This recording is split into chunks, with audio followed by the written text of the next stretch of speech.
Welcome to the Art of Money podcast with Art McPherson. And thanks for checking out the Art of Money podcast. My name is Mark Owens alongside Art McPherson and Luke McCarty. All the information for the McPherson Financial Group, you can find it at theartofmoneyradio.com. Let's get to it because inflation is at a 40-year high. The latest numbers come in at 7.5% year over year. And now there's concerns of how many interest rate hikes are forthcoming. I want you to hear this clip from Atlanta Federal Reserve President Raphael Bostic. He tells Yahoo Finance 7's a high number, maybe not that many. Right now, in my estimate, I've got 3, but there's a lot of data that's going to come in. And I'm assuming that those other forecasts have thoughts about what's going to happen in terms of inflation and what's going to happen in terms of job growth. And that's going to inform how policy plays out. You know, what the long arc looks like, I think it's really hard to lean in too much on that at this stage. So Art, Luke, regardless, 7.53, time to buckle up and prepare for this?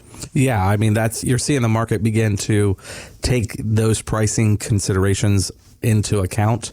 Every forecast we have, the average from the Federal Open Market Committee is raising up this year and being somewhere around 1% by the end of the year, where you've got the market expectation is about 1.5% by the end of the year on rates.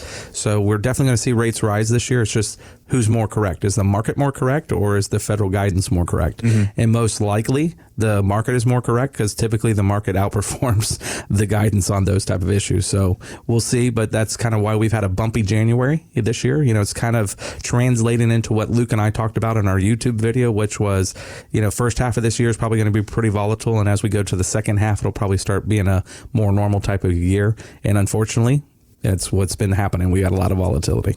Yeah, so historically the market does, I don't want to say bad, but it does rocky before the Fed raises rates. And then when the Fed comes out and raises rates, right, it's almost a positive. It's saying, okay, unemployment's really low, right? People are working. There's a lot of money in the economy. We need to actually slow down the economy because it's too hot. That could be almost a positive sign. I mean, all of our indicators we look at here at McPherson Financial Group that helps us determine our risk levels in our models, they're all green. They're all positive, right? Housing's positive. Industrial production's positive. Retail sales is positive, right? I'll go down the list. But from an economic perspective, the United States is doing really well because the Fed has left rates unchanged for too long. Mm-hmm. There's never been this high of inflation with this low of unemployment without a federal funds rate. So we as in the Fed are behind the curve. So I've heard, the CEO of JP Morgan saying maybe 5 to 7 rate increases. They keep kind of just bumping up their rate increase estimates as inflation keeps rising and the Fed doesn't do anything. So I think they need to raise rates next month. They also need to stop spending money and stop printing money. Well, good luck with that because our president, Luke, says it doesn't cost us money when we do that, even though inflation is here because of that. Right, and it's taken a couple of years to actually feel all this inflation from all the PPP loans and the loans that went out that people who didn't need it, but they're forgiven. I mean, there's a lot of free money out there. Yeah. And free money makes things more expensive. Yeah. Well, look, let me ask you this. Really? Because it seems like every week we have this conversation. Interest rates are up again, and they're up again. Well, now this week, we're at a 40-year high. And I know that, maybe these interest rates, increase is going to help that out a little bit. But at what point do we really start to be like, okay, now I'm freaking out? I don't know if there's a point, like a percentage where you start freaking out. I think we start... I don't want to say we're going to freak out. Mark Owens might freak out if interest rates rise by the Fed, but inflation keeps going up. So that's going to be a concern. But we think when rates rise, right, it's going to cool off the housing market. It's going to make your mortgage more expensive. Your neighbor's not going to make 45% on their house they bought 2 years ago, right? Maybe they'll only make 35%, right? So things are going to start cooling off in the housing market when rates rise. Lending and credit's going to get more expensive. And that's going to help cool things down. We just don't want them to do it too fast, but currently they're doing it too slow. Mm-hmm. Right. Yeah, because you can put the brakes on the economy. I think the big hesitation was coming out of COVID. You have a lot of weird things with COVID, and they were trying to let industry recover and let everything kind of get rolling. But because of all the extra money there, things got recovering very well.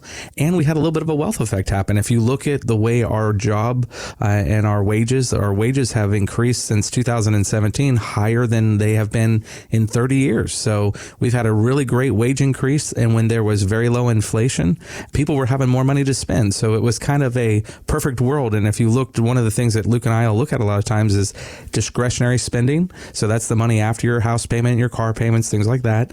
Back before 2008, 2009, the subprime mortgage meltdown, about 15% of our budget was in debt on discretion. So you buy a motorcycle on credit, a jet ski, a sailboat, things like that. Instead of just paying cash for it, you'd maybe finance it.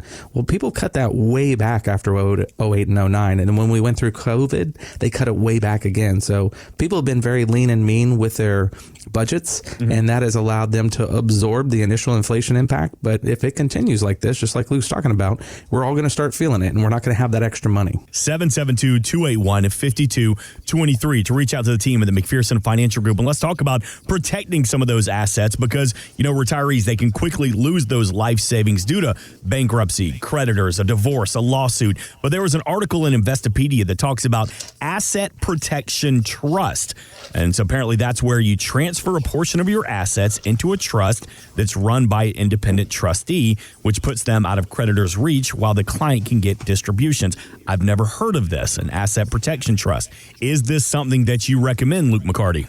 It is if it's something the client needs, and not every client needs this, right? Because if you put your assets into this type of trust, you lose access to them. You cannot just go in and get a bunch of money out of it because it's locked up, it's creditor protected. It is an irrevocable trust. So if you're using that bucket of money for income and you're worried about a creditor or worried about, you can make up anything, right? You get in a car wreck or you have rental properties or you have someone suing you, right? Any scenario you can play out, right? The irrevocable trust is not accessible to them. So it helps in that event. It can hurt you if you actually want the money back out because once you put it in the irrevocable trust, you cannot get it back out. You can take an income stream, say, 4 or 5%, whatever you write up in the trust. So you can still get income out of it. You can still invest it, but it's irrevocable, meaning you cannot change it. So you have to be very careful. It has to be a dire need, or you have to be in a position where the ambulance chasers, or I won't even mention their name, but every other commercial on TV, right? If some of those are after you for some reason, it makes sense for some, but you have to have quite a bit of assets to be able to give up some assets to do that. And there's other ways to do it. So like you can use annuity products are very protected. So you still have access to the principal. You still have access to income without having to give up ownership. So that can be a good way. There's all kinds of things that you can do to make things that are creditor proof or liability proof without having to give all the money away. So anytime you put money into a trust, if it's a revocable trust, that means you still have control. You still have access. You don't get credit protection there. So you don't get liability protection there either. So you have to be careful with that. So we have lots of strategies. That's why we have Jessica Burgess working with us here at McPherson Financial Group to help our clients through those things. Sometimes people come in thinking they have to have a trust. Not always. A lot of times you can just have a pour over will to make sure that anything that can't have a beneficiary is listed. But the big thing that people want to avoid typically is probate. So you want to make sure you have beneficiaries on your accounts and you have everything is listed and how you want it to go. And as long as you're able to put a beneficiary on it, usually you can avoid the need of a trust. Thanks for listening. Want more from Art McPherson of McPherson Financial Group? Find us online at artofmoneyradio.com.